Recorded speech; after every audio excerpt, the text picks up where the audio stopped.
इस YouTube channel पर आपका स्वागत है। हम पढ़ रहे हिंदी साहित्य का इतिहास। पहला काल है आदिकाल। आदिकाल में हमने इससे पहले वाली वीडियो में सिद्ध साहित्य, जैन साहित्य, नाथ साहित्य पढ़ा था। आज हम पढ़ेंगे रासो साहित्य। आदिकाल का जो नाम वीरगाथा काल है वो इन रासो साहित्यों के कारण ही वीरगाथा काल नाम पड़ा है। तो रासो साहित्य में सर्वप्रथम पढ़ेंगे रासो शब्द की व्युत्पत्ति। अनेक विद्वानों ने रासो शब्द की व्युत्पत्ति अलग अलग शब्द से मानी है। तो देखिए, आदिकाल रासो काव्य। रासो काव्य, रासो शब्द की व्युत्पत्ति। रासक शब्द, हजारी प्रसाद द्विवेदी ने रासो शब्द की उत्पत्ति रासक शब्द से मानी है। रासक शब्द से मानी है हजारी प्रसाद द्विवेदी ने। और माता प्रसाद गुप्त व डॉक्टर दशरथ शर्मा ने इनका समर्थन किया है कि रासक शब्द से उत्पत्ति मानी है डॉक्टर हजारी प्रसाद द्विवेदी, माता प्रसाद गुप्त और दशरथ शर्मा ने इनका समर्थन किया है। इसके बाद आता है नाम राजसूई। राजसूई से रासो शब्द बना है, ये मानने वाले विद्वान हैं गारसा द तासी, फ्रेंच विद्वान गारसा द तासी, हिंदी साहित्य का जिन्होंने पहला इतिहास लिखा था। गारसा द तासी ने राजसूई से या राजसूई यज्ञ से रासो की उत्पत्ति मानी है। इसके बाद अगला शब्द है रसिक शब्द। रसिक शब्द की उत्पत्ति मानी है राजस्थानी भाषा के विद्वान नरोत्तम स्वामी ने, और इन्होंने राजस्थानी शब्द रसिक से मानी है कि रसिक शब्द से रासो शब्द बनाया। ये मानने वाले विद्वान हैं नरोत्तम स्वामी। इसके बाद है रसायन। रसायन शब्द से रासो की व्युत्पत्ति मानने वाले विद्वान हैं आचार्य रामचंद्र शुक्ल। आचार्य रामचंद्र शुक्ल ने रासो की व्युत्पत्ति रसायन शब्द से मानी है। बिसल देव रासो में पंक्ति आती है, नालय रसायन आरंभी शारदा तुठी ब्रह्म कुमारी। तो रसायन शब्द से, रसायन या रसायन शब्द से व्युत्पत्ति मानने वाले रामचंद्र शुक्ल। इसके बाद है रहस्य। रहस्य शब्द से रासो शब्द की व्युत्पत्ति मानने वाले हैं पंडित हरप्रसाद शास्त्री। पंडित हरप्रसाद शास्त्री ने माना है कि रहस्य शब्द से रासो शब्द बना है। तो रासो शब्द कैसे बना है, अनेक विद्वानों ने अपने अनुसार अलग अलग शब्दों से मानी है। तो देखिए, रासक शब्द से हजारी प्रसाद द्विवेदी, राजसूय से गारसा द तासी, और रसिक शब्द से मानते हैं नरोत्तम स्वामी, और रसायन शब्द से मानते हैं रामचंद्र शुक्ल, और रहस्य शब्द से मानते हैं पंडित हरप्रसाद शास्त्री। तो ये हुआ रासो शब्द की व्युत्पत्ति है, उनका अर्थ। इसके बाद है रासो काव्य की विशेषताएं। जो वीरगाथात्मक रासो काव्य लिखे गए हैं उनकी विशेषताएं क्या क्या हैं, देखिए। सर्वप्रथम पहली विशेषता है वीरगाथात्मक रचनाएं। वीरगाथात्मक रचनाएं या वीररस की प्रधानता है इनमें। वीररस की प्रधानता के कारण ही आदिकाल को वीरगाथा काल नाम दिया आचार्य रामचंद्र शुक्ल ने। तो वीरगाथा, दरबारी जो कवि थे वो अपने आश्रयदाताओं की वीरगाथाएं, उनके शौर्य का वर्णन करते थे। तो वीरगाथाएं लिखी गई है इसमें, इसलिए वीरगाथा काल भी कहा जाता है। वीररस की प्रधानता इसमें। इसके बाद दूसरी विशेषता युद्धों का वर्णन। रासो काव्य में युद्धों का सजीव वर्णन मिलता है। ज्यादातर कवि चारण होते थे। चारण है वो युद्ध के समय तलवार लेकर के युद्ध के मैदान में कूदते थे और कलम के धनी होते थे, कलम से उनका वर्णन करते थे। तो आंखों देखा वर्णन, युद्ध का सजीव वर्णन मिलता है रासो काव्यों में। इसके बाद है संकुचित राष्ट्रीयता। आदिकाल में जो राजा थे वो अपने राज्य को या अपने रियासत को ही अपना देश समझते थे, इसलिए संकुचित राष्ट्रीयता की भावना उनमें पाई जाती है। संकुचित राष्ट्रीयता की भावना पाई जाती है। भारत देश को एक देश न समझ करके वो अलग अलग प्रांतों को या अपनी रियासत को ही अपना देश समझते थे। तो ये संकुचित राष्ट्रीयता की भावना रसों में मिलती है। वीर और श्रृंगार रस का समन्वय, दोनों ही रसों का, देखिए प्रधान रस तो इसमें वीर रस है, लेकिन इसके बाद दूसरा रस है वो श्रृंगार रस है, इसका समन्वय किया गया है। क्योंकि युद्ध होते थे वो ज्यादातर कामिनी के श्रृंगार के लिए ही होते थे, इसलिए श्रृंगार रस का इसके साथ में समन्वय किया गया है। डिंगल व पिंगल भाषा शैली। डिंगल और पिंगल दोनों ही भाषा शैलियों का इसमें प्रयोग मिलता है। तो डिंगल और पिंगल क्या है, देखिए। डिंगल भाषा राजस्थानी के साथ में राजस्थानी प्लस अपभ्रंश भाषा मिल जाए तो उस शैली को बोलते हैं डिंगल शैली। क्या बोलते हैं, डिंगल शैली। डिंगल एक भाषा ने होकर के शैली कह सकते हैं तो ज़्यादा सही रहेगा, डिंगल शैली। राजस्थानी के साथ में अपभ्रंश भाषा मिल जाए तो डिंगल शैली होती है, और ये पश्चिमी राजस्थान में है। कहाँ है ये डिंगल शैली? पश्चिमी राजस्थान में। इसके बाद राजस्थानी के साथ में ब्रज भाषा मिल जाए,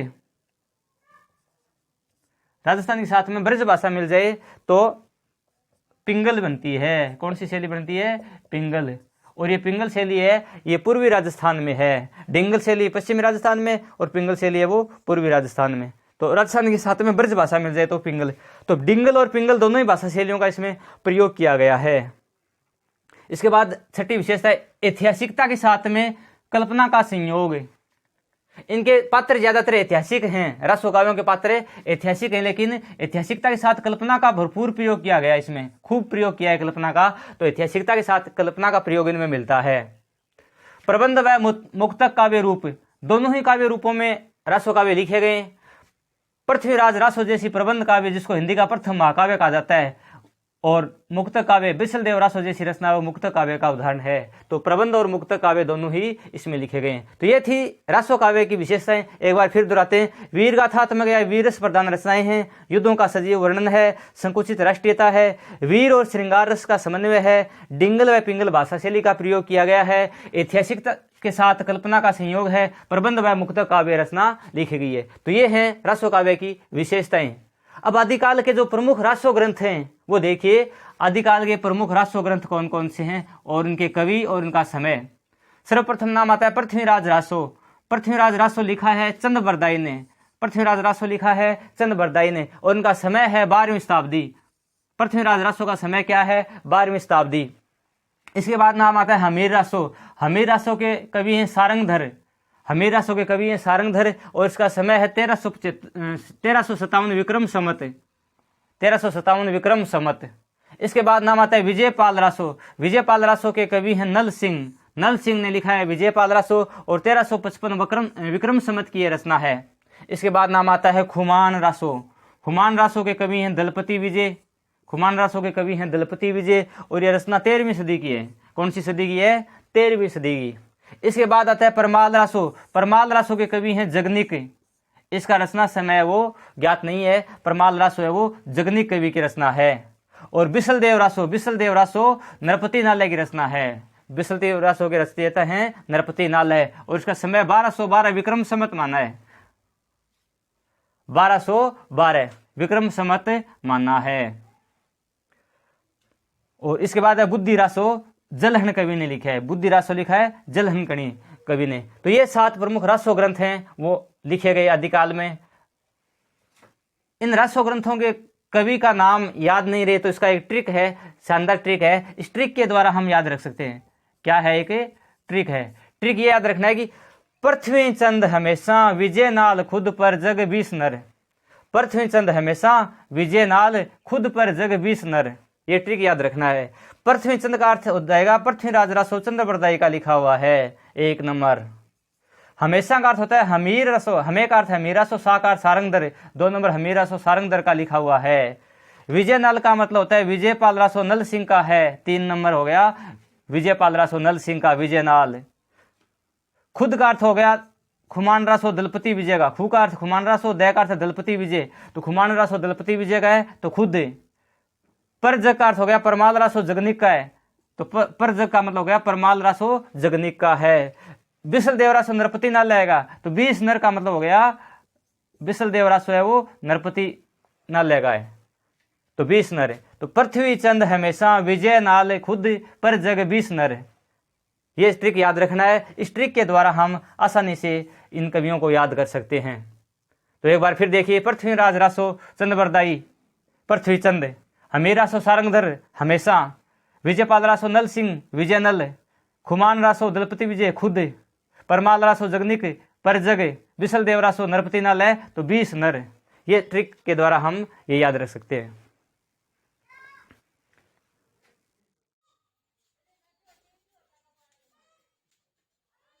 हम पढ़ रहे हैं आदिकाल में रासो काव्य और रासो काव्य में सर्वप्रथम नाम आता है पृथ्वीराज रासो। तो पृथ्वीराज रासो के बारे में हम अध्ययन करेंगे। पृथ्वीराज रासो हिंदी का प्रथम महाकाव्य माना जाता है पृथ्वीराज रासो। मिश्र बंधुओं और आचार्य रामचंद्र शुक्ल दोनों ने ही हिंदी का पृथ्वीराज रासो को प्रथम महाकाव्य स्वीकार किया है। ये महाकवि चंद बरदाई द्वारा लिखित है। पृथ्वीराज रासो के कवि हैं चंद बरदाई और इनको हिंदी का प्रथम महाकवि माना जाता है। चंद बरदाई को हिंदी का प्रथम महाकवि कहा जाता है। इनका जीवन काल, पृथ्वीराज चौहान तृतीय जो अजमेर के शासक थे, उनके साथ ही इनका जन्म हुआ था और एक साथ ही मृत्यु हुई थी। 1168 ईस्वी में इनका जन्म हुआ था और 1192 ईस्वी में इनकी मृत्यु हुई थी। इनका जन्म लाहौर में हुआ था और ये भट्ट जाति के थे पृथ्वीराज चौहान, ये चंद बरदाई। अजमेर व दिल्ली के शासक पृथ्वीराज चौहान, जिनको पृथ्वीराज तृतीय कहा जाता है, पृथ्वीराज चौहान के राजकवि, सखा और सामंत भी थे। ये पृथ्वीराज चौहान के दरबारी कवि थे, इनके सखा थे, मित्र थे और सामंत भी थे इनके।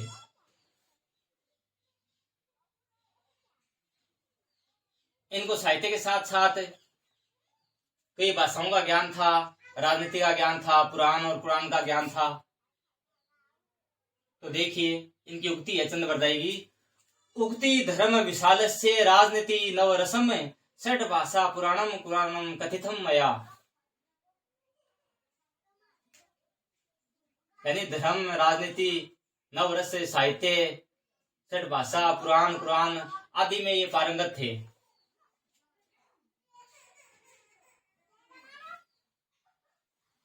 और चंद्र बरदाई हैं वो हमेशा पृथ्वीराज चौहान के साथ रहते थे। पृथ्वीराज चौहान ने अनेक युद्ध किए, जिनमें 1192 ईस्वी में जो तराइन का द्वितीय युद्ध था, जिसमें पृथ्वीराज चौहान की हार हुई थी और मोहम्मद गौरी अपने गजनी ले गया था। पृथ्वीराज के साथ साथ चंद बरदाई भी वहां पहुंच गए थे। तो ये प्रसिद्ध इस पृथ्वीराज रासो के अंदर आता है, 4 बांस 64 गज अंगुल अष्ट प्रमाण, ताव पर सुल्तान है चूंकि मत चौहान। तो इस तरीके से शब्द भेदी बाणों द्वारा पृथ्वीराज चौहान के हाथों गौरी की हत्या होना ये बताया जाता है। तो इस तरीके से पृथ्वीराज रासो है वो चंद बरदाई ने लिखा है। चंद बरदाई को छपे छंद का राजा कहा जाता है। वैसे तो पृथ्वीराज रासो में कई छंदों का प्रयोग किया गया है, लेकिन छपे छंद उनका प्रिय छंद है, इसलिए छपे का राजा किसको कहा जाता है पूछा जा सकता है, तो चंद बरदाई को। छपे का राजा किसको कहा जाता है, चंद बरदाई को। पृथ्वीराज रासो में नायक पृथ्वीराज चौहान के जीवन की विविध घटनाएं, युद्ध व आमोद प्रमोद का वर्णन किया गया है। पृथ्वीराज चौहान है उनकी वीरता का बखान किया गया है, उनके युद्ध, अनेक घटनाएं, आमोद प्रमोद, इनका वर्णन है वो पृथ्वीराज रासो में मिलता है। यह वीरस प्रधान ग्रंथ है, पृथ्वीराज रासो है ये वीरस प्रधान ग्रंथ है। इसके वृत्त संस्करण में 69 समय या सर्ग हैं। जो सबसे बड़ा संस्करण है इसका, जिसमें 69 समय या 69 सर्ग हैं।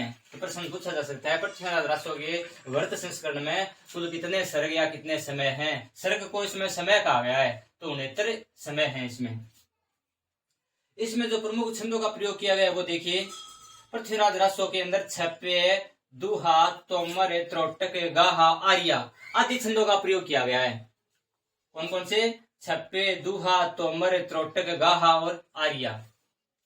अलंकार, पृथ्वीराज रासो में जो प्रमुख अलंकारों का प्रयोग किया गया वो देखिए, अनुप्रास, यमक, उपमा, रूपक, उत्प्रेक्षा आदि अलंकारों का प्रयोग है वो अधिक किया गया है। रस, प्रधान रस वीर है, इनके अलावा श्रृंगार रस है, तो वीर एवं श्रृंगार रस दोनों ही रसों का इसमें परिपाक हुआ है। भाषा, डिंगल भाषा का अधिक प्रयोग किया गया है, इसके साथ में पिंगल शैली भी मिलती है, लेकिन ज्यादातर इसमें डिंगल में लिखा गया है। पृथ्वीराज रासो की रचना सुख सुखी समाध के रूप में हुई थी। इसके पिछले भाग को चंद के पुत्र जलन ने पूर्ण किया। जब चंद बरदाई पृथ्वीराज चौहान के साथ गजनी चले गए थे, तो चंद बरदाई के पुत्र जलहन ने इसको पूरा किया था। उनकी उक्ति आती है, पुस्तक जलन हत दे चली गजन नृपकाज। पुस्तक जलहन हत दे चली गजन नृपकाज। नृपकाज यानी राजा पृथ्वीराज चौहान के काज के लिए गजनी में चले गए थे। ये पुस्तक किसको हाथ देकर के? जलहन को हाथ देकर के चले गए थे। रासो की उपयोगिता को, पृथ्वीराज रासो की उपयोगिता को चंद बरदाई ने इस प्रकार है वो बताया है। रासो बर बुद्धि सिद्धि शुद्धि जो सब प्रमाणिये, राजनीति पाइये ज्ञान पाइये सुजानिए। तो राजनीति और ज्ञान की भी शिक्षा मिलती है इस ग्रंथ से, तो ये उपयोगिता बताइए। रासो बर बुद्धि सिद्धि शुद्धि जो सब प्रमाणिये, राजनीति पाइये ज्ञान पाइये सुजानिए। पृथ्वीराज रासो है, इसको हिंदी साहित्य का या वीर गाथा काल का सबसे विवादास्पद ग्रंथ माना जाता है, क्योंकि इसका कारण है इसके 4 संस्करण हैं। कितने संस्करण? इसके 4 संस्करण हैं। तो हम इनका देखेंगे कौन कौन से हैं। इस ग्रंथ के 4 भिन्न संस्करण प्राप्त हुए हैं। तो 4 संस्करण हैं, जिनमें से पहला संस्करण है जिसको वृहद रूपांतर कहते हैं।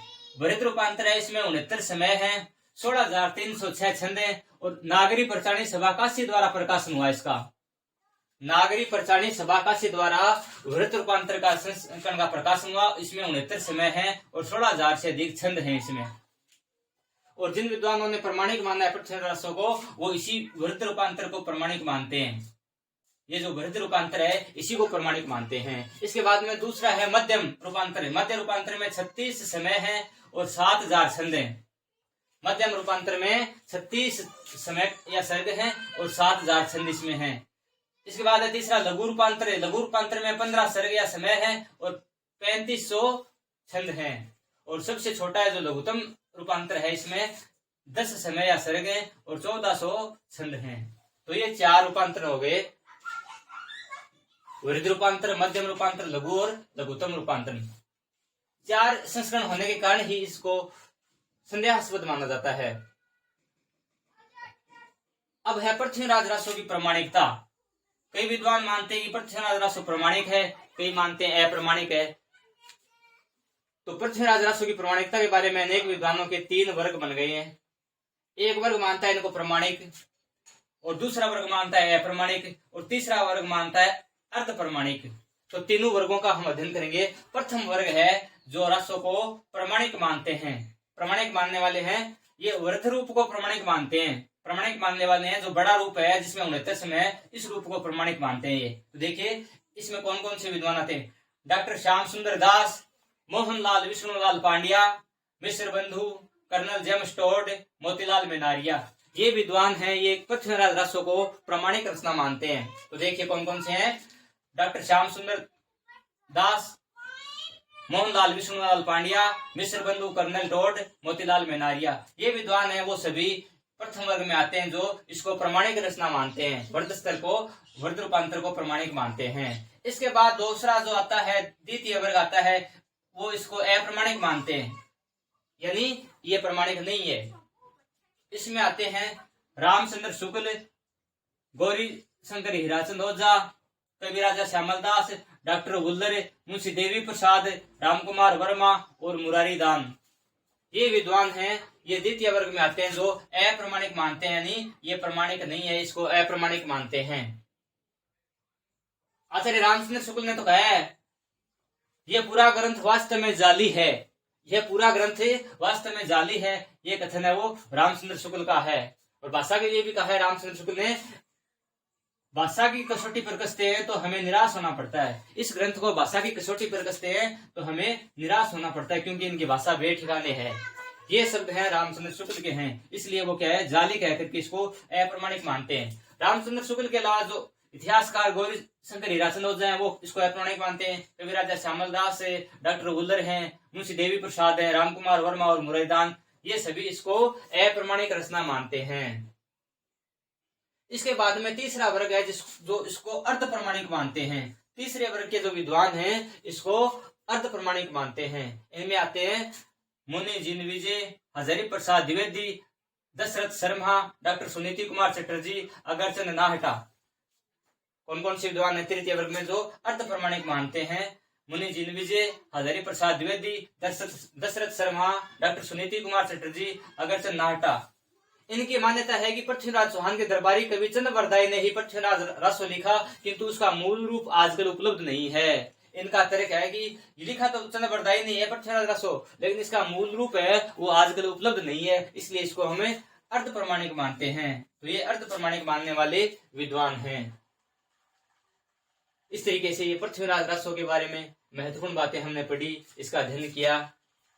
इसके बाद जो अन्य रासो साहित्य है, रासो काव्य हैं, उनका हम अगली वीडियो में अध्ययन करेंगे। धन्यवाद।